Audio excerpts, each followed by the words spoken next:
Assalamualaikum. Today we are discussing the next lecture of this chapter, that is एड्रोफोनियम. ठीक है, start करते हैं इसको बगैर टाइम वेस्ट के. पहले सेंटेंस में क्या कहा जा रहा है कि edrophonium is a prototype short acting acetylcholinesterase enzyme inhibitor. ठीक है, पहले इसको प्रोनाउंस करने का तरीका सीखते हैं. देखें हमारे पास देखिए लिखा हुआ है एड्रोफोनियम.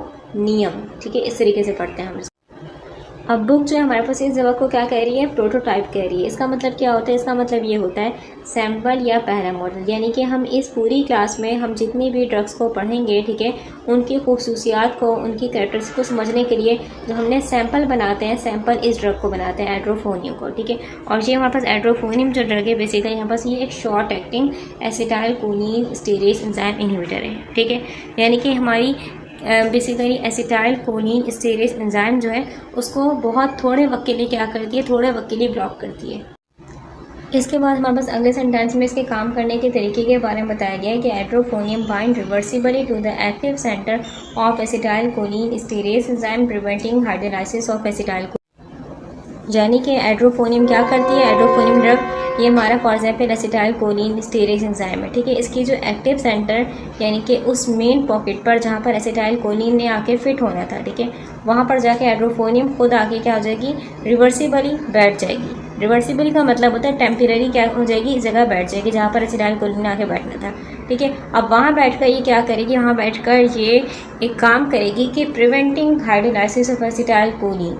ठीक है, हाइड्रोलाइसिस का मतलब क्या होता है, इसका मतलब सिंपल ये होता है किसी चीज़ को तोड़ना, किसी चीज़ को तोड़ना. ठीक है, यानी कि जब एड्रोफोनियम इस एक्टिव साइट पर आके बैठ गई, इस एक्टिव पॉकेट को इसने घेर लिया, ठीक है, तो एसिटाइल कोलिन तो वहाँ के फिट नहीं हो पाएगी ना, क्योंकि ये जगह पहले से ही ऑक्यूपाई हो गई. ठीक है, तो हमारे पास होगा क्या कि एसिटाइल कोलिन की हाइड्रोलाइसिस यानी कि टूट जो हो रही थी वो रुक जाएगी. ठीक है, एसिटाइल कोलिन क्या हो जाएगा, बच जाएगा. अब यहाँ सहन में एक सवाल आ सकता है कि एड्रोफोनियम ड्रग जो है आखिर क्यों यहाँ पर आके बैठ जाती है, यानी कि क्या वजह है कि ये इस एंजाइम की पॉकेट जो एक्टिव साइट है वहाँ फिट हो जाती है. ठीक है, इसका रीज़न हमारे पास है. देखें बेसिकली हमारा जो एंजाइम है एसिटाइल कोलिन स्टीरेज एंजाइम, ये कोई इंसान नहीं है जिसके पास दिमाग होगा, सोचेगा समझेगा, बल्कि ये क्या करता है, हमारे पास ये एंजाइम सिर्फ शेप को देखता है और चार्जेस को देखता है. ठीक है, अगर हम बात करें एड्रोफोनियम ड्रग की तो एड्रोफोनियम की शेप, ठीक है, और उसकी केमिस्ट्री को इस तरह डिज़ाइन किया गया है कि ये जो एंजाइम जो है ये एंजाइम धोखा खाता है. इस एंजाइम को लगता है हमारे पास कि ये एंजाइम को लगता है कि एड्रोफोनियम ही असल में क्या है, एसिटाइल कोलिन, लेकिन हम जानते हैं कि एसिटाइल कोलिन नहीं, हम इसकी शक्ल को थोड़ा सा चेंज कर दिया है. ठीक है, ताकि एंजाइम को धोखा हो जाए. ठीक है, अगर हम देखें हमारे पास एंजाइम जो होता है ये acetylcholinesterase enzyme for example. ठीक है, अब एंजाइम की जो पॉकेट होती है ना, कि ये पॉकेट, ठीक है, ये एक्टिव साइट, ठीक है, इसके अंदर दो इंपॉर्टेंट सीट्स होती हैं. ठीक है, मैं इन सीट्स को बड़ा कर रही हूँ, यहाँ पर कर रही हूँ. ठीक है, दो इंपॉर्टेंट सीट्स होती हैं. ठीक है, अब एक हमारे पास सीट जो होती है वो कहलाती है एनायनिक सीट. एनायनिक सीट देखें,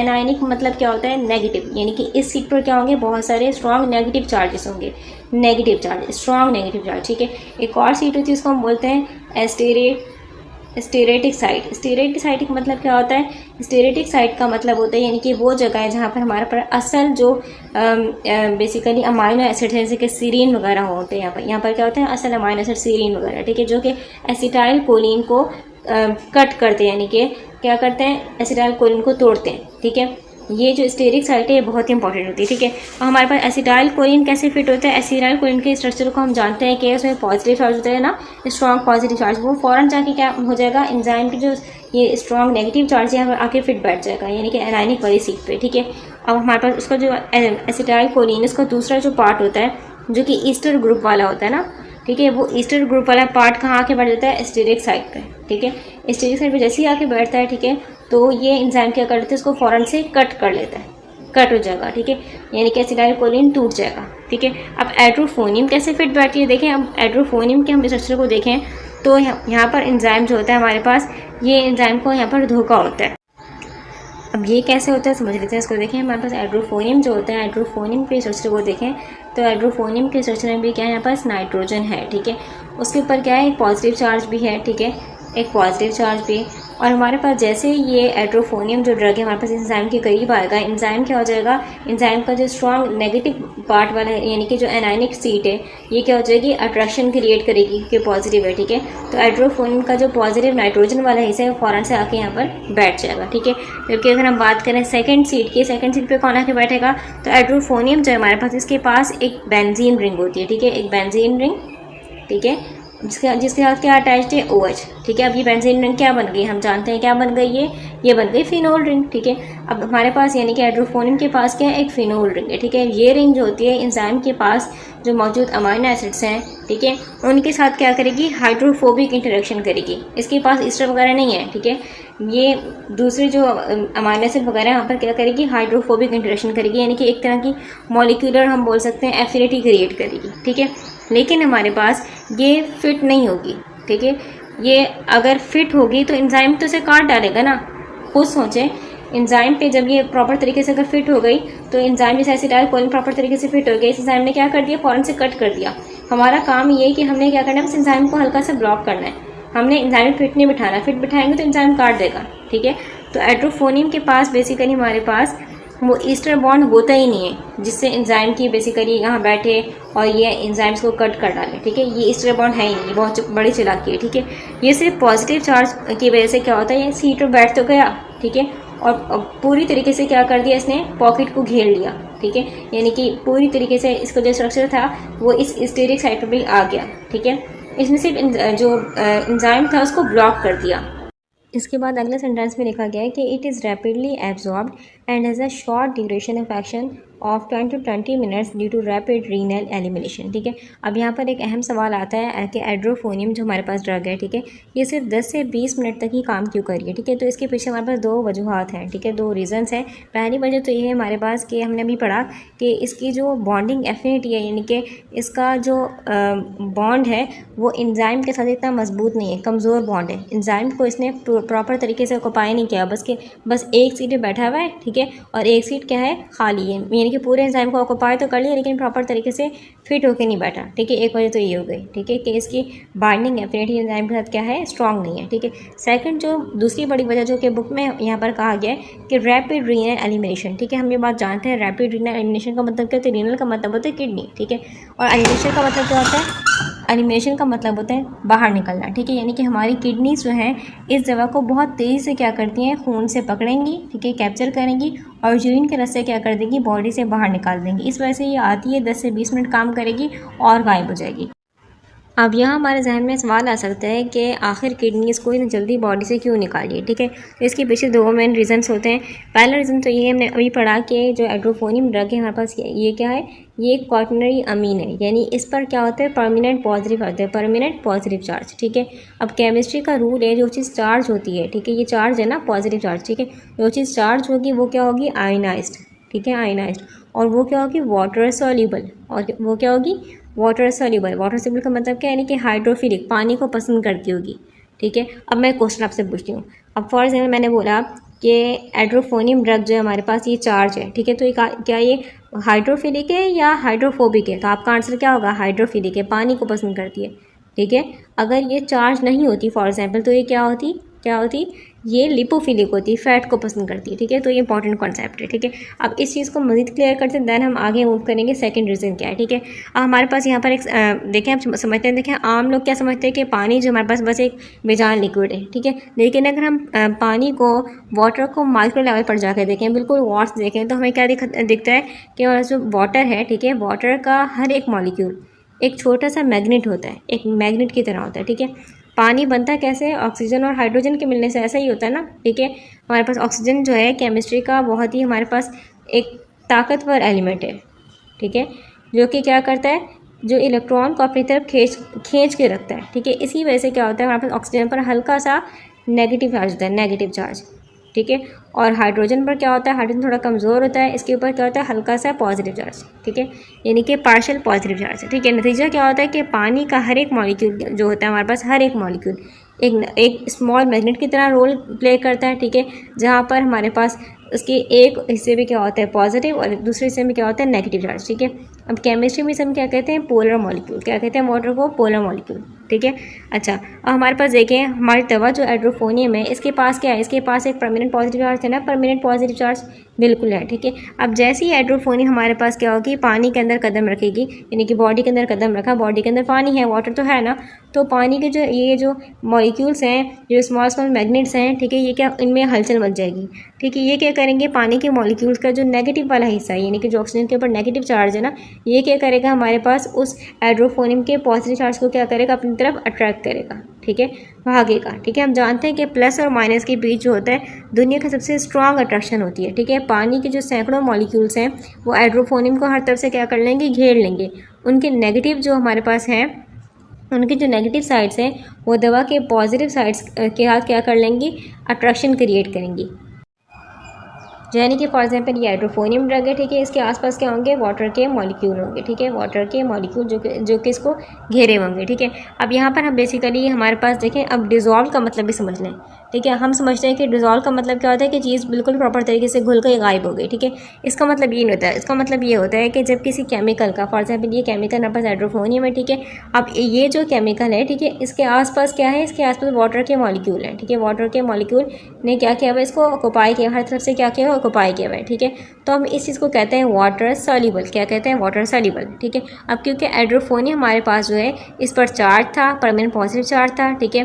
पानी ने फ़ौरन क्या कर लिया, उसे घेर लिया, ठीक है, क्योंकि पानी के पास क्या है, चार्जेस हैं, ठीक है। ये बात क्लियर हो जानी चाहिए, ठीक है। अगर हम बात करें अनचार्ज चीज़ों को देखें, फॉर एग्जांपल हमारे पास ये चीज़ है जो कि क्या थी, इसके ऊपर कोई चार्ज नहीं है। मैं इसको अलग कलर से शो करती हूँ।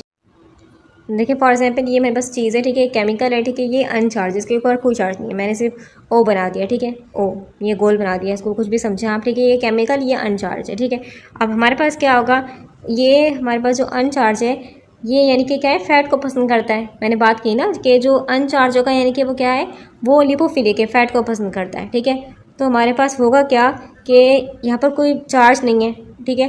तो जब पानी के मॉलिक्यूल्स को देखेंगे तो क्या हो जाएंगे, उनको कोई ख़ास फ़र्क नहीं पड़ेगा, क्योंकि वो चार्ज को देख के क्या हो रहे थे, अट्रैक्ट हो रहे थे। इस पर कोई चार्ज है ही नहीं तो अट्रैक्शन होगी नहीं, ठीक है। तो पानी के मॉलिक्यूल क्या करेंगे, आपस में जैसे थे वैसे ही रहेंगे, ठीक है।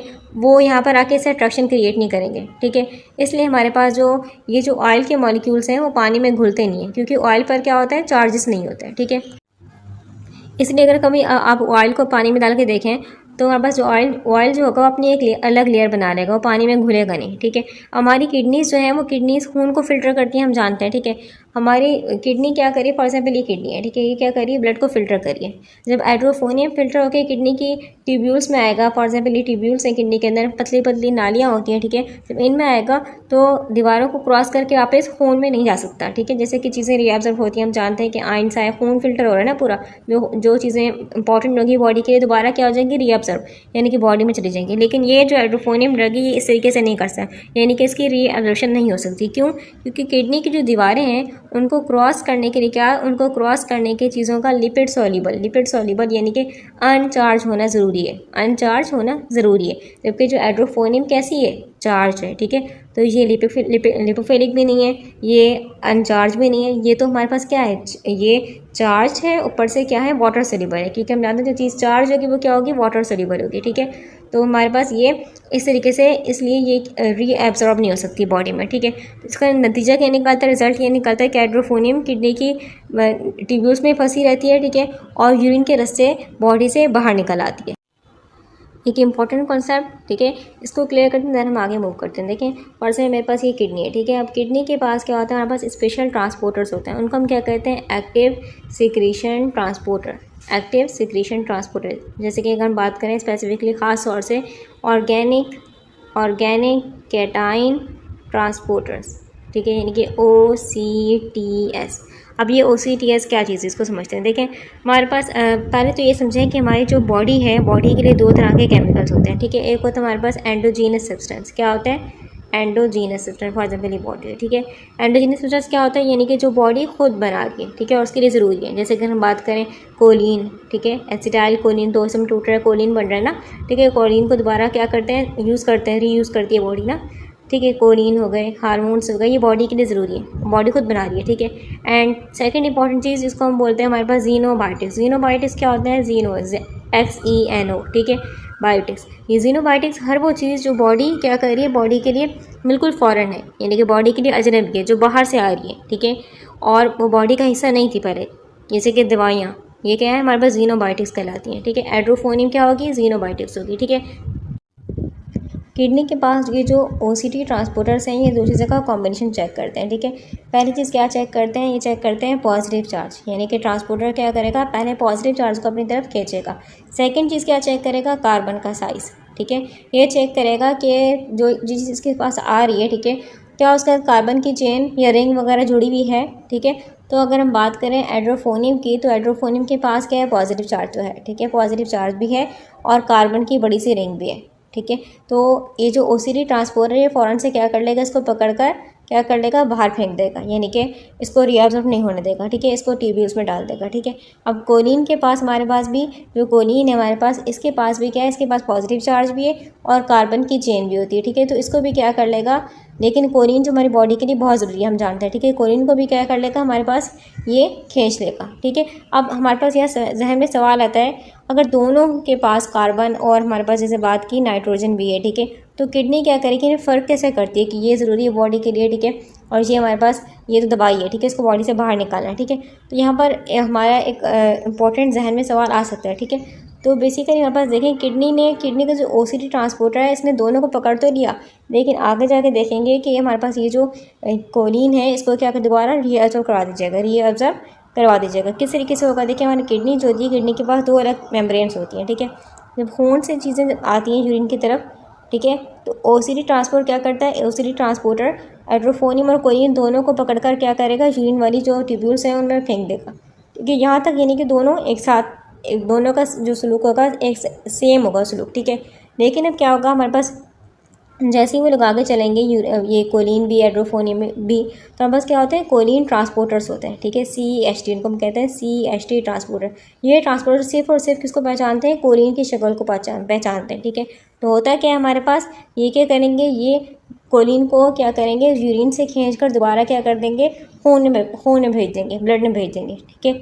अब हमारे पास यानी कि एड्रोफोनियम के लिए कोई रेस्क्यू ट्रांसपोर्टर्स नहीं है, कोलिन के लिए ट्रांसपोर्टर जो कि सिर्फ कोलिन को पहचानता है।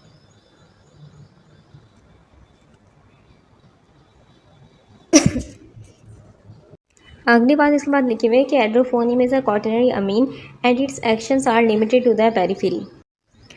इसका मतलब ये है कि जो एड्रोफोनियम ड्रग हमारे पास है, ठीक है, ये क्या है, एक क्वाटरनरी अमीन है। क्वाटरनरी का मतलब होता है कि इसके नाइट्रोजन जो है, नाइट्रोजन ने 4 बॉन्ड बनाए हुए हैं, ठीक है। अगर 3 है तो हम क्या बोलते हैं, टर्शरी, जो कि स्टैंडर्ड रूल के मुताबिक होता है, ठीक है। लेकिन 4 बॉन्ड बनाए हुए इसलिए कि आगे इस पर परमानेंट पॉजिटिव चार्ज आ गया, ठीक है, ये बात याद रखिएगा, ठीक है। अब हम जानते हैं कि जो चीज़ चार्ज होती है, ठीक है, वो पानी में घुल सकती है, यानी कि हाइड्रोफिलिक होती है, हमने बात अभी सीखी हुई है, ठीक है। लेकिन हम बात करें फॉर एग्जांपल ये ब्रेन है, ठीक है, ब्रेन के आसपास क्या होती है, मेम्ब्रेन, इसको हम बोलते हैं ब्लड ब्रेन बैरियर, ठीक है।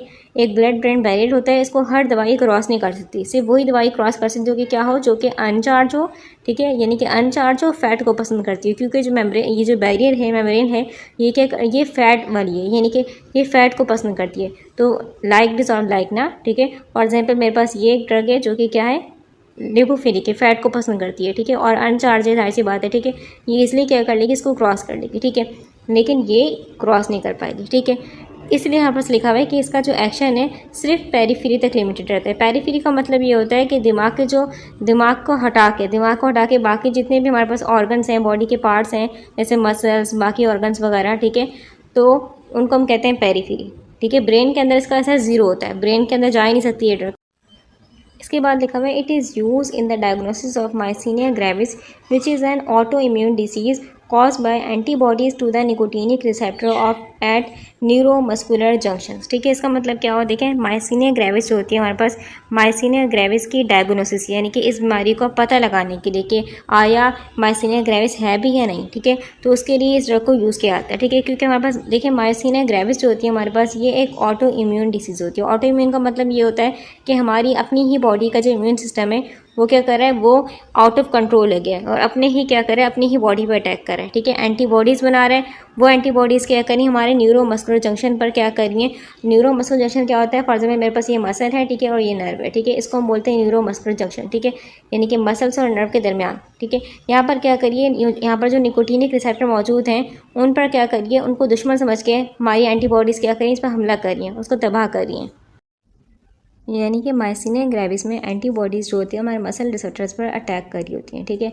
अच्छा, लेकिन जहन में सवाल हो सकता है कि आखिर ये हो कैसे रहा होता है, ठीक है, यानी कि हमारी जो एंटीबॉडीज़ हैं, जो टी सेल्स हैं, वो इतने आखिर आउट ऑफ कंट्रोल हो कैसे गए, ठीक है। तो इसके पीछे पूरा एक रीज़न है। अगर हम बात करें हमारी जो चेस्ट बोन होती है, स्टर्नम, ठीक है, इसके बिल्कुल पीछे क्या होता है, इसके बिल्कुल पीछे होता है हमारे पास थाइमस ग्लैंड, ठीक है।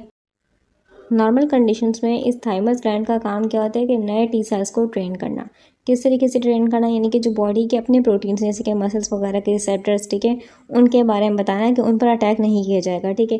लेकिन अगर हमारे पास कोई ऐसा टी सेल है जो कि क्या करे, बॉडी के ऊपर अटैक करने की कोशिश करे, तो थाइमस क्या करते हैं, फ़ौरन से उसे क्या कर लेते हैं, वहीं पर डिस्ट्रॉय कर देता है। फॉर एग्जाम्पल ये टी सेल क्या कर रहा था, बॉडी के अपने प्रोटीन पर बॉडी के अपने प्रोटीन को तबाह करने की कोशिश कर रहा था, तो फ़ौरन थाइमस ग्लैंड क्या कर लेगा, इसको डिस्ट्रॉय कर देगा, ठीक है, यानी कि सेल डेथ कर देगा इसकी, ठीक है। अच्छा, अब इस टेस्ट को हम क्या कहते हैं, इस टेस्ट को हम कहते हैं नेगेटिव सिलेक्शन, यानी कि इस टेस्ट के रिजल्ट में क्या होता है, हमारे पास सिर्फ वही टी सेल्स जो होंगे वो बाहर निकलेंगे जो कि सिर्फ वायरसेस बैक्टीरिया वगैरह पर क्या होते हैं, अटैक करेंगे और बॉडी की जो अपनी प्रोटीन्स हैं उनको डिस्ट्रॉय नहीं करेंगे, ठीक है। लेकिन मायसीनिया ग्रेविस में क्या होता है, एक ख़ास चीज़ होती है, ठीक है। मायसीनिया ग्रेविस की जो पेशेंट होता है उसके थाइमस ग्लैंड में दो खास तब्दीलियाँ आती हैं, ठीक है, जो कि इस पूरे ट्रेनिंग सिस्टम को तबाह कर देती हैं, ठीक है। पहली तब्दीली क्या होती है, हमारे पास मायोइड सेल्स क्या होते हैं, MYOID सेल्स। ये मायोइड सेल्स जो होते हैं हमारे पास, ये थाइमस ग्लैंड के अंदर एक ख़ास किस्म के सेल्स होते हैं, ठीक है। फॉर एग्जाम्पल मेरे पास ये क्या है, मायोइड सेल, ठीक है। मायोइड सेल जो होते हैं इनके ऊपर बिल्कुल वही निकोटीनिक रिसेप्टर होते हैं जो कि मसल्स के ऊपर होते हैं, बिल्कुल सेम वैसे ही निकोटीनिक रिसेप्टर, ठीक है, ठीक है। लेकिन नॉर्मली क्या होता है, बस ये जो मायोइड सेल्स हैं और रिसेप्टर हैं शुरू से होते हैं, लेकिन सेफ और कंट्रोल लिमिट में होते हैं, ठीक है, इसलिए कोई मसला नहीं होता। अब असल मसला क्या होता है, अब मसला ये होता है इस मायसीनिया ग्रेविस के पेशेंट में कि हाइपरलेप्सिया, यानी कि इसका मायोइड सेल का साइज़ क्या हो जाएगा, बड़ा हो जाएगा, ठीक है, या फिर इन्फ्लेमेशन वगैरह हो गई यहाँ पर, ठीक है। हाइपरलेप्सिया या फिर इन्फ्लेमेशन वगैरह की वजह से क्या होता है, हमारे पास ये जो मायोइड सेल हैं डैमेज हो जाते हैं, ठीक है, डैमेज और टूटने लगते हैं, ठीक है। इनके टूटने से इनके ऊपर जो मौजूद रिसेप्टर थे ये और प्रोमिनेंट हो जाते हैं, प्रोमिनेंट होकर क्या हो जाएंगे, ये बोल सकते हैं हम थाइमस के अंदर क्या होने लगेंगे, फ्लो होने लगेंगे, बहने लगेंगे, ठीक है। अब होता है कि हमारे पास जब ये रिसेप्टर्स टूट कर क्या हो गए, घूमने लगे, आज़ाद फिरने लगे, तो जो हमारे पास थाइमस ग्लैंड था, थाइमस ग्लैंड का तो पूरा निज़ाम बिगड़ चुका है ना, पूरा ट्रेनिंग कैंप जो था वो पूरा तबाह हो चुका है, ठीक है। तो नए जो बनने वाले टी सेल्स हैं, ठीक है, वो क्या करेंगे, इन लीक हुए रिसेप्टर्स को देखकर क्या करेंगे, परेशान हो जाएंगे और सोचेंगे कि फॉर एग्जाम्पल क्या ये बाहर से कोई फॉरेन पार्टिकल आ गया, ठीक है, इसको क्या करेंगे, दुश्मन समझ बैठेंगे, ठीक है। और हमारे पास जो टी सेल थे, नॉर्मली क्या होता है, जो ख़राब टी सेल होते हैं उनको वहीं पर फेल कर देते हैं, यानी कि उनको वहाँ पर अटैक करके ख़त्म कर दिया जाता है नेगेटिव सिलेक्शन के ज़रिए, ठीक है। लेकिन अब हमारे पास क्या हुआ है कि जो थाइमस ग्लैंड है वो अब नॉर्मल हो चुका है, ठीक है। तो वो टी सेल जो कि सही नहीं थे उनको भी क्या कर रहा है, खून में भेज रहा है, ठीक है। यानी कि हमारे पास अब दो किस्म के टी सेल हैं, जो सही किस्म के टी सेल हैं और दूसरे जो नहीं होने चाहिए थे वो भी टी सेल्स हैं, ठीक है। तो होगा कि हमारे पास ये जो ख़राब वाले टी सेल्स हैं, ठीक है, ये क्या करेंगे, हमारे पास जब ये थाइमस से निकल कर खून में आएंगे, ठीक है, तो एक चेन रिएक्शन शुरू करेंगे। क्या चेन रिएक्शन होगा हमारे पास, ये क्या करेंगे हमारे पास कि ये जो एंटीबॉडीज़ हैं, ठीक है, ये एंटीबॉडीज़ न्यूरो मस्कुलर जंक्शन पर जाएंगी, और जो मसल है, ठीक है, मसल के ऊपर क्या मौजूद है, निकोटीन रिसेप्टर, यहाँ पर जाएंगी, वहाँ पर जाकर चिपक जाएंगे, ठीक है। तो चिपकेंगे तो तीन तरीके से क्या करेंगे, डैमेज करेंगे इस जगह को, ठीक है। एक तो ये करेंगी, हमारे पास एंटीबॉडीज़ क्या करेंगी, रिसेप्टर की उस जगह को बैठ जाएंगी जहाँ पर एसिटाइलकोलिन आके बैठना था। जब वहाँ के बैठ जाएंगी, जब ब्रेन से सिग्नल आ भी रहा है, एसिटाइलकोलिन आ भी रहा है, ठीक है, आ भी रहा है, लेकिन एसिटाइलकोलिन को जगह खाली नहीं मिल रही क्योंकि ऑलरेडी किसने ऑक्यूपाई किया हुआ है, एंटीबॉडी ने ऑक्यूपाई किया हुआ है, ठीक है, सिग्नल आके पास नहीं हो पाएगा, ठीक है। एक तो ये डिस्ट्रक्शन हो गई, ठीक है। सेकंड किस्म की डिस्ट्रक्शन किससे होगी कि एंटीबॉडीज़ जो होगा हमारे पास, एंटीबॉडीज़ दो रिसेप्टर को आपस में जोड़ देंगे। फॉर एग्जाम्पल एक और रिसेप्टर था, ये भी निकोटीन रिसेप्टर, दोनों रिसेप्टर को आपस में क्या कर लेगी, जोड़ लेगी, इसको हम बोलते हैं क्रॉस लिंकिंग, ठीक है। मसल सेल क्या करेंगे, इस क्रॉस लिंकिंग को देखकर समझेंगे कि कि हमारा रिसेप्टर ये ख़राब हो गया, ठीक है। वो क्या करेंगे, रिसेप्टर्स को अंदर खींच लेंगे, इनटेक कर लेंगे अपने अंदर। जब इनटेक करेंगे, ठीक है, यानी कि डिस्ट्रॉय कर देंगे, इनटेक करके सेल्स खुद ही डिस्ट्रॉय कर देंगे, तो रिसेप्टर्स की गिनती क्या हो रही है, कम हो रही है, यानी कि रिसेप्टर्स जो है निकोटीनिक वो कम बच रहे हैं, ठीक है। एक तो उनके ऊपर बैठ गया खुद जाके, दूसरा क्या कर दिया, उनको ऐसा कर दिया कि सेल सोचने मजबूर हो गया कि रिसेप्टर ही गलत था, ठीक है। तो यानी कि रिसेप्टर सेल ने खुद ही डिस्ट्रॉय कर दिया रिसेप्टर को, ठीक है। तो इस तरीके से क्या हो गई, गिनती कम होना शुरू हो गई, ठीक है, रिसेप्टर्स की, ठीक है। एंड थर्ड इंपॉर्टेंट चीज़ किस तरीके से डिस्ट्रक्शन करेगा कि एंटीबॉडी यहाँ पर क्या करेगा, हमारी बॉडी का एक केमिकल सिस्टम एक्टिवेट कर देगा, जिसको हम बोलते हैं कॉम्प्लीमेंट सिस्टम। ये सिस्टम जो होता है क्या करेगा, ये न्यूरोमस्कुलर जंक्शन की पूरी जो पोस्ट साइनेप्टिक मेम्ब्रेन है, फॉर एग्जाम्पल ये मसल की मेम्ब्रेन है, मसल की सतह है, ठीक है, उसको हम बोल रहे हैं पोस्ट साइनेप्टिक मेम्ब्रेन, ठीक है, इसको डैमेज कर देगा, ठीक है। इससे जो मसल का जो स्ट्रक्चर था पूरा स्ट्रक्चर ही खराब हो गया, ठीक है। 3 तरीके से डिस्ट्रक्शन कर रहा है। देखिए एक और इंपॉर्टेंट पॉइंट, थाइमस ग्लैंड होता है ना, ये जब हम बड़े होते हैं यानी कि प्यूबर्टी जवानी में पहुंचते हैं तो हमारा जो थाइमस ग्लैंड है वो उसका साइज़ छोटा रहता है, यानी कि श्रिंक कर जाता है, ठीक है। यानी कि बचपन में जब हम छोटे होते हैं तो हमारा इम्यून सिस्टम नया होता है, ठीक है, तो थाइमस ग्लैंड जो होता है अपने फुल साइज़ पर होता है, ठीक है। लेकिन प्यूबर्टी के बाद जब बॉडी के पास पहले से ही बहुत सारे, क्योंकि थाइमस ग्लैंड ने बहुत सारे टी सेल्स को ट्रेन कर दिया है, ठीक है, तो एक स्टॉक अच्छा खासा जमा हो चुका है, तो सेक्स हार्मोन्स के असर की वजह से ये ग्लैंड जो होता है, ये ग्लैंड स्लोली श्रिंक हो रहा होता है, ठीक है, श्रिंक होता है, ठीक है, और इसकी जगह फैट लेने लगती है, फैट चर्बी लेने लगेगी इसकी जगह। ये एक नेचुरल अमल होता है, इसको हम कहते हैं age associated thymus involution, age associated thymus involution, ठीक है, ये एक नेचुरली होता है, ठीक है। लेकिन माइसीमा जो ग्रेविस के पेशेंट्स होते हैं उनमें ये जो कुदरती और सेफ सिस्टम है बिल्कुल उलट घूम रहा होता है, ठीक है, उनमें छोटा नहीं होता साइज़, ठीक है, किसी जेनेटिक वजह से हो सकता है, फिर कोई वायरस वगैरह की वायरस ने हमला किया उसकी वजह से हो सकता है, यानी कि काफ़ी वजह हो सकती हैं, जिसकी वजह से थाइमस श्रिंक होने की वजह दोबारा क्या होता है, अचानक बढ़ा, यानी कि हाइपरलेप्सिया होने लगता है इसको, ठीक है। इसके अंदर एबनॉर्मल एंटीबॉडीज़ जो बनने वाली फैक्ट्रीज होती हैं वो एक्टिव हो जाती हैं, ठीक है, यानी कि अलग अलग टी सेल्स बन रहे होते हैं, ठीक है, जिसे हम कहते हैं क्या हो गए, जर्मिनल सेंटर्स क्या हो गए, एक्टिवेट हो गए। देखिए ये पॉइंट बहुत इंपॉर्टेंट है कि जो थाइमस ग्लैंड के अंदर मायोइड सेल है, ठीक है, वहाँ भी अटैक होगा, एंटीबॉडीज़ वहाँ भी अटैक करेंगी, और स्केलेटल मसल्स के ऊपर जो रिसेप्टर्स हैं जो कि न्यूरोमस्कुलर जंक्शन है वहाँ भी अटैक होगा, ठीक है, क्योंकि हमारे पास दोनों बिल्कुल सेम है, ठीक है, दोनों जगह पर अटैक होगा। थाइमस ग्लैंड के अंदर जब अटैक होगा तो डिस्ट्रक्शन शुरू होगी, यानी कि तबाही शुरू हो जाएगी, इन्फ्लेमेशन वगैरह में मज़ीद इजाफा होगा, ठीक है। अच्छा एक और चीज़ हमारे पास, जब हमारे पास ये जो रिसेप्टर्स हैं इन पर अटैक होगा तो क्या होगा, यहाँ पर कुछ क्लिनिकल सिम्टम्स आपको दिखाई देंगे, मसल्स क्या हो जाएंगे, बहुत वीक हो जाएंगे क्योंकि सिग्नल्स आगे रिसीव नहीं हो पा रहा, ठीक है, और रिसेप्टर जो है यहाँ बस तबाह हो रहे हैं, ठीक है, मसल के ऊपर जो रिसेप्टर थे वो तबाह हो रहे हैं, ठीक है, तो रिसेप्टर या ब्लॉक हो जाएंगे फिर तबाह हो जाएंगे, जिसने बात की। इस पूरी कंडीशन को रोकने के लिए एक तरीका हम अपना सकते हैं, वो तरीका क्या होता है, थाइमैक्टोमी में क्या करते हैं, THYMECTOMY, थाइमैक्टोमी में क्या होता है, अगर किसी माइस्थेनिया ग्रेविस जो पेशेंट है उसका हम थाइमस ग्लैंड ही सर्जिकली क्या करते हैं बॉडी से निकाल दें तो क्या होगा, तो उनके खून में मजीद एंटीबॉडीज़ का लेवल जो होगा नहीं होगा, ठीक है, वो बहुत तेज़ से गिर जाएगा क्योंकि हमने जब मेन जड़ को ही निकाल दिया, ठीक है, थाइमस ग्लैंड को निकाल दिया, ठीक है, तो उसकी उनकी जो मसल्स की कमज़ोरी होगी वो बहुत हद तक क्या हो जाएगी, ठीक हो जाएगी।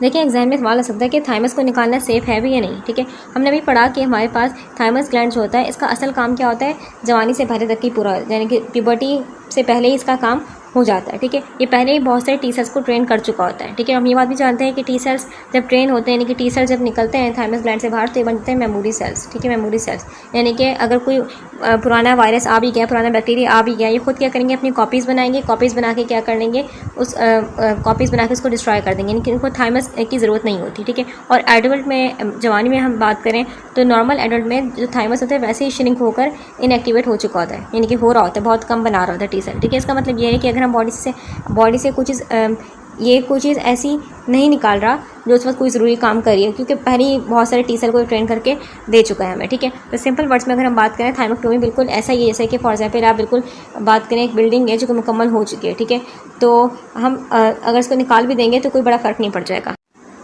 अब मैं सवाल पूछती हूँ कि अगर हम यही ऑपरेशन यानी कि थाइमैक्टोमी अगर किसी बच्चे में करें, ठीक है, इन्फेंट है, छोटा बच्चा है, ठीक है, तो ये क्या है, सेफ़ होगा? इसका जवाब बिल्कुल भी सेफ़ नहीं होगा, क्योंकि बच्चों में थाइमैक्टोमी डेंजरस है। बच्चों का जो इम्यून सिस्टम है भी नया होता है, ठीक है, उन्हें टी सेल की ज़रूरत होती है कि टी सेल ट्रेन हो, ठीक है, उनकी बॉडी में इतने हद तक टी सेल ट्रेन नहीं हुए होते, अभी हो रहे होते हैं, ठीक है, तो उनमें ये डेंजरस है।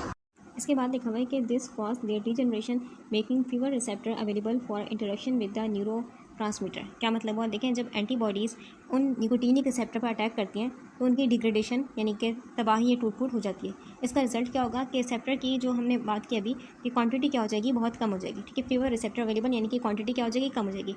अब जो बेचारा एसिटाइलकोलिन है जब निकलता है तो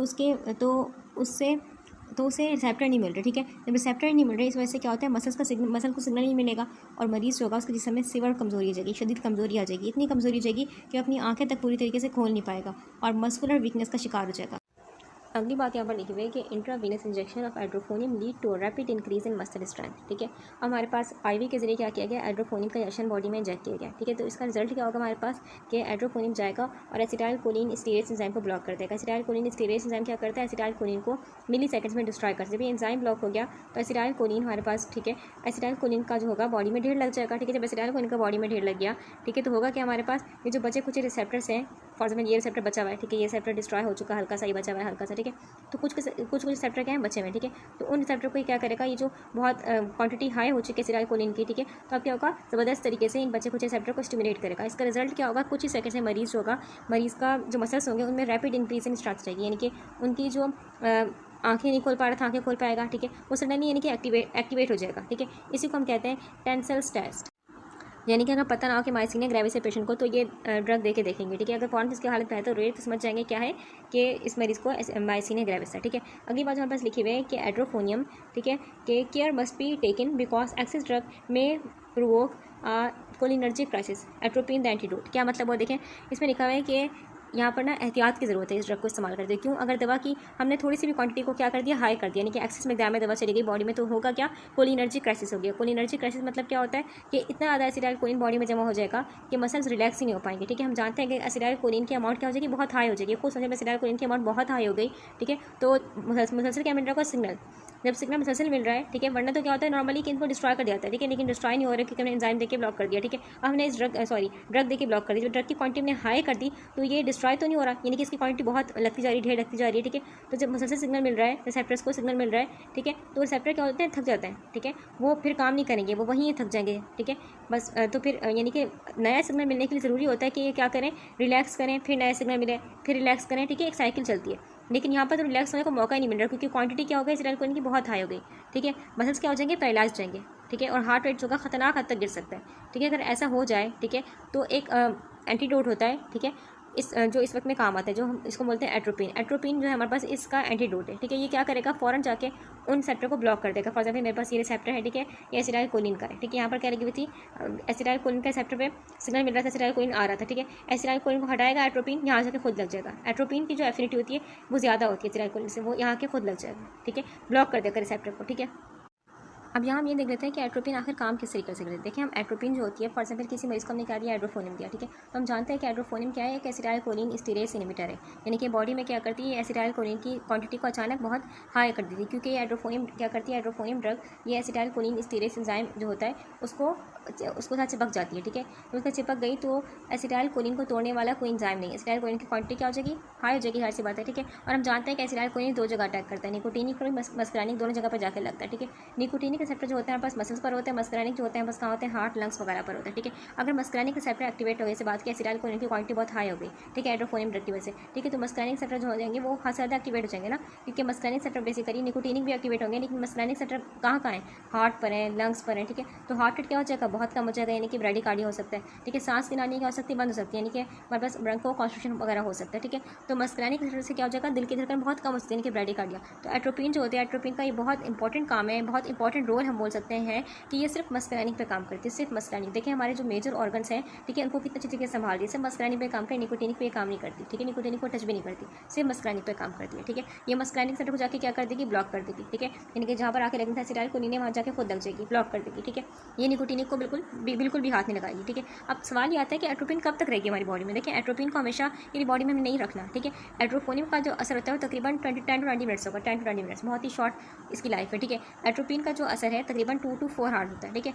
अब एट्रोपिन को सिर्फ तब तक बॉडी में इंजेक्ट करते रहेंगे जब तक कि क्या हो जाए, एड्रोफोनियम का असर क्या हो जाए, खत्म ना हो जाए। ठीक है, एक बार जब मरीज़ की हार्ट रेट और सांस नॉर्मल हो गया, ठीक है, यानी कि एक दफ़ा जब एसिटाइल कोलिन की क्वांटिटी जो बहुत हाई थी एक वक्त में, ठीक है, वो एक नॉर्मल आ गई, तो क्या करेंगे, एट्रोपिन को फ़ौरन रोक देंगे। अब अगली बात जो लिखी हुई है कि फॉर एग्जाम्पल एक मरीज़ है, ठीक है, जो कि माइसीनिया ग्रेविस का पेशेंट है और ये क्या कर रहा है, फॉर एग्जाम्पल पायरिडोस्टिग्मेन ड्रग इस्तेमाल कर रहा है। पायरिडोस्टिग्मेन भी ड्रग है जो कि माइसीनिया ग्रेविस के पेशेंट यूज़ करते हैं। ठीक है, लेकिन इसकी लाइफ जो होती है लंबी होती है। ठीक है, इसकी लाइफ क्या होती है, लंबी होती है इस ड्रग की, इसकी लाइफ क्या है, शॉर्ट है। ठीक है, तो अगर हमें चेक करना है कि ये जो ड्रग है इसकी डोज सही चल रही है नहीं चल रही, यानी कि इसकी सही डोज बॉडी में दी जा रही नहीं दी जा रही। ठीक है, तो क्या करते हैं, इस ड्रग का यूज़ करते हैं। ठीक है, अगर ये ड्रग दे के देखेंगे, अगर ये ड्रग देने से मसल की स्ट्रेंथ थोड़ी और बेहतर हुई, समझ जाएंगे कि क्या इसकी डोज क्या है, कम दी जा रही है। ठीक है, तो बेसिकली यही बात यहाँ पर लिखी हुई है कि एसिस कोलिनोस्टीरेज इनहिबिटर थेरेपी। ग्राफी, ठीक है। आगे लिखा है for differentiating cholinergic and myasthenia crisis, यानी कि हम जानते हैं कि कोलिनर्जिक और माइसीनिया क्राइसिस अगर हो गया, ठीक है, अगर किसी को कोलिनर्जिक क्राइसिस हुआ और किसी को माइसीनिया क्राइसिस हुआ, दोनों की जो प्रेजेंटेशन होती है बिल्कुल सेम होती है, यानी कि दोनों अगर मरीज़ हैं, ठीक है, दोनों एक साथ आए, ठीक है, और दोनों बेसिकली है हमारे पास, ठीक है, दोनों की जो सिम्टम्स होंगे बिल्कुल सेम लग रहे होंगे, ठीक है, लेकिन कंडीशन अलग होती है। हम जानते हैं कि माइसीनिया क्राइसिस अलग है और कोलिनर्जिक क्राइसिस अलग है।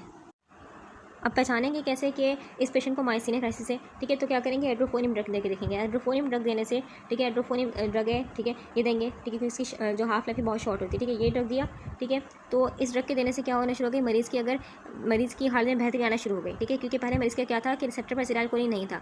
हमने जब ये ड्रग दिया, ठीक है, तो एसिटाइलकोलिन की क्वांटिटी थोड़ी आने लग गई रिसेप्टर पर और मरीज़ की हालत बेहतर होने लग गई। समझ जाएंगे क्या है कि माइसीनिया ग्रेविस का पेशेंट है, ठीक है, तो उसमें क्या करेंगे, अब उसमें अब क्या देंगे, ड्रग देंगे, वो ड्रग जिसकी लाइफ तो थोड़ी लंबी हो, क्योंकि 10 से 20 मिनट बस ये काम करती है, बॉडी से निकल जाती है, ठीक है, तो बार बार मरीज़ को लेनी पड़ेगी। ये बात बिल्कुल भी यानी कि बोल सकते हैं प्रेफरेबल नहीं है कि बार बार मरीज़ दिन में कितनी बार लेनी पड़ेगी, सोचें 10 से 20 मिनट की काम करती है, ठीक है, तो क्या करेंगे, अब इसको जो लॉन्ग हाफ लाइफ वाली दवाइयाँ होती हैं, यानी कि पाइरोडिस्ट्रीमिन हो गया, ठीक है, इन पे शिफ्ट कर देंगे, ठीक है। कंफर्म हो गया कि मरीज़ क्या है, माइसीनिया ग्रेविस का पेशेंट है, ठीक है। अब ये मरीज़ को क्या था, कोलिनर्जिक क्राइसिस, लेकिन पता नहीं हमें, ठीक है, इसको भी क्या करेंगे, एड्रोफोनियम ड्रग देंगे। एड्रोफोनियम ड्रग जो होगा 10 से 20 मिनट हम जानते हैं निकल जाएगी, ठीक है, दवाई की डोज दी हमने, ठीक है, तो फ़ौरन से इसकी हालत मज़ीद ख़राब होने शुरू हो गई। इसकी हालत क्या होने शुरू हो गई, और ख़राब होने शुरू हो गई, क्योंकि इसकी बॉडी में ऑलरेडी क्या था, ऑलरेडी एसिटाइलकोलिन की भरमार थी। हमने ये ड्रग देके क्या कर दिया, एंजाइम को मरीज़ ब्लॉक कर दी, तो क्या हो गया, एसिटाइलकोलिन की क्वांटिटी और हाई हो गई, ठीक है। तो हम क्या करेंगे, बेसिकली इसमें क्या करेंगे, फ़ौरन से क्या करेंगे, एट्रोपिन का यूज़ करेंगे, क्योंकि एट्रोपिन के हमारे पास एंटीडोट है, ठीक है, एट्रोपिन का यूज़ करेंगे, ठीक है, ताकि इसकी हालत संभल जाए।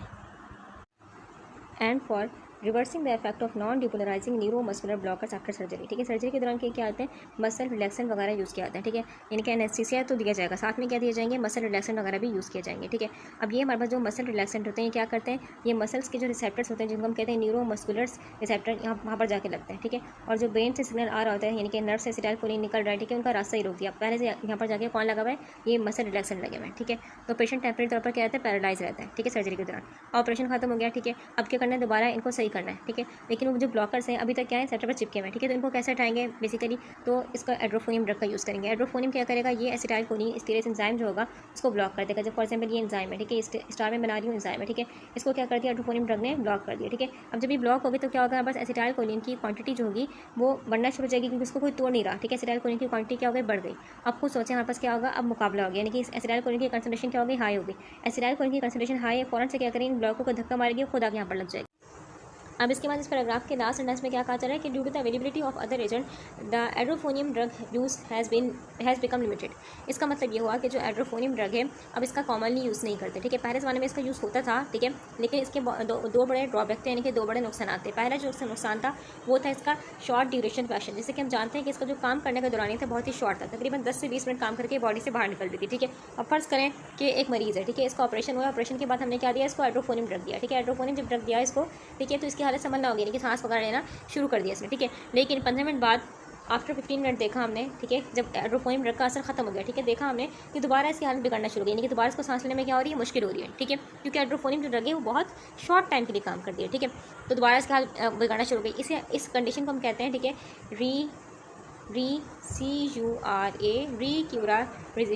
रिक्यूराइजेशन, ठीक है, यानी कि दोबारा हालत बिगड़ने लगी। पहला नुकसान क्या था, शॉर्ट ड्यूरेशन वर्जन। सेकंड नुकसान हमारे पास क्या है कि सेकंड के दिल पर अचानक ये क्या करती है, असर करती है, यानी कि इसके कार्डियक साइड इफेक्ट्स होता है, ठीक है। एड्रोफोनियम ड्रग दिया, ठीक है, अचानक क्या करेगी, एसिटाइलकोलिन को बढ़ा रही है, ठीक है, एंजाइम को रोक रही है, से बात की हमने, ठीक है, तो हमारे पास क्या हो जाएगा, दिल की धड़कन जो है वो खतरनाक हद तक कम भी हो सकती है, स्लो हो सकती है, जिसे हम बोलते हैं ब्रैडीकार्डिया, ठीक है, ब्रैडीकार्डिया, जिसकी वजह से क्या इमरजेंसी में एट्रोपिन वगैरह देना पड़ती है। तो अब इससे बेहतर हमारे पास क्या ऑप्शन अवेलेबल है भाई, इससे बेहतर हमारे पास ऑप्शन अवेलेबल है, बेहतर कोलिनेस्टीरेज इनहिबिटर मौजूद है, जैसे कि हम बात करें, हम आगे पढ़ेंगे नेक्स्ट लेक्चर में, फाइजोस्टिग्मिन मौजूद है, न्यूस्टिग्मिन मौजूद है, ठीक है, ये भी हमारे पास वैसे ही ड्रग काम करते हैं, लेकिन इनका जो काम करने का दौरान या यानी कि जो इनका ड्यूरेशन फैशन है वो लॉन्ग है एज़ कम्पेयर टू एड्रोफोनियम, ठीक है, यानी कि तकरीबन ये कुछ घंटे काम करती हैं, ये भी फाइजो भी और न्यूस्टिग्मिन भी दोनों, ठीक है, और मरीज़ दोबारा बेसिकली मरीज़ को दोबारा पैरालिसिस होने का डर नहीं रहता, ठीक है, अगर ऑपरेशन के बाद यूज़ करेंगे इसको तो इसका ड्यूरेशन फैशन लॉन्ग होता है, ठीक है। माइसीनिया ग्रेविस को हम डायग्नोस करने के लिए अब टेंसिल टेस्ट जो कर रहे थे एड्रोफोनियम ड्रग के जरिए, अब ये नहीं करते, ठीक है, अब हम क्या करते हैं, बेसिकली हम ब्लड टेस्ट करते हैं या फिर हम करते हैं ईएमजी मतलब होता है इलेक्ट्रोमायोग्राफी, ठीक है, ये दो चीज़ें करते हैं, ठीक है, ये बहुत सेफ़ है, ठीक है, इसमें कार्डियक अरेस्ट का खतरा नहीं होता।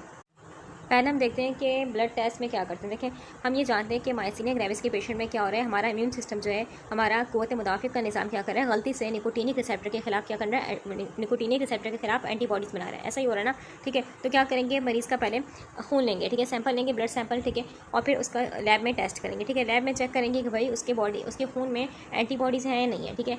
एंटीबॉडीज़ प्रेजेंट होगी तो कन्फर्म हो जाएगा, यानी कि हमारे पास क्या आएगा, पॉजिटिव टेस्ट आएगा कि भाई इस पेशेंट को क्या है, मायसीनिया ग्रेविस है, ठीक है। देखिए बिल्कुल सेफ है, इसमें पेशेंट को कोई दवाई नहीं दी जा रही। इसे हमने क्या किया, एक नॉर्मल ब्लड टेस्ट किया, ठीक है, और हमने खून निकाला। अब इसमें कार्डियक अरेस्ट का खतरा या फिर कोलिनर्जिक क्राइसिस का खतरा जो है 0% है। Next thing we have to learn that what is electromyography, ठीक है। इलेक्ट्रो का मतलब क्या होता है, करंट, ठीक है। मायो का मतलब क्या होता है, मसल्स, और ग्राफी का मतलब क्या होता है, रिकॉर्ड करना, ठीक है। यानी कि हम क्या करेंगे, मसल्स के अंदर बहने वाले करंट को रिकॉर्ड करेंगे, ठीक है। हमारी मसल्स होती हैं तभी सही तरीके से मूव करती हैं जब ब्रेन से आने वाला जो करंट होता है, यानी कि जो इलेक्ट्रिकल सिग्नल होता है वो नर्व के जरिए मसल तक पहुँचता है, ठीक है। ये मसल है, फॉर एग्जाम्पल ये हमारे पास नर्व है, ठीक है। मायसीनिया ग्रेविस के पेशेंट हम जानते हैं कि क्या हो रहा है, ठीक है, मसला होता है, ठीक है। अगर आम हालत में बात करें, अगर हम एक मसल को बार बार हिला रहे हैं, ठीक है, मसल्स को बार बार हिला रही हूँ, ठीक है, तो वो थकते नहीं है, क्योंकि हर बार जो है हमारे पास नर्व के जरिए जो इलेक्ट्रिकल सिग्नल आ रहा है प्रॉपर तरीके से आ रहा है, ठीक है।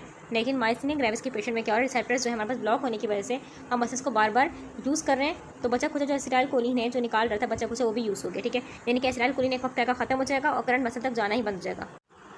अब ये टेस्ट हम करते कैसे, देखिए ईएमजी मशीन यानी कि इलेक्ट्रोमायोग्राम मशीन के जरिए हम क्या करते हैं, हम मरीज़ की नर्व पर क्या करेंगे, ये नर्व हमारे पास, ठीक है, इस पर हल्का सा क्या करेंगे, इलेक्ट्रिक शॉक यानी कि इलेक्ट्रिक करंट बार बार देंगे, ठीक है।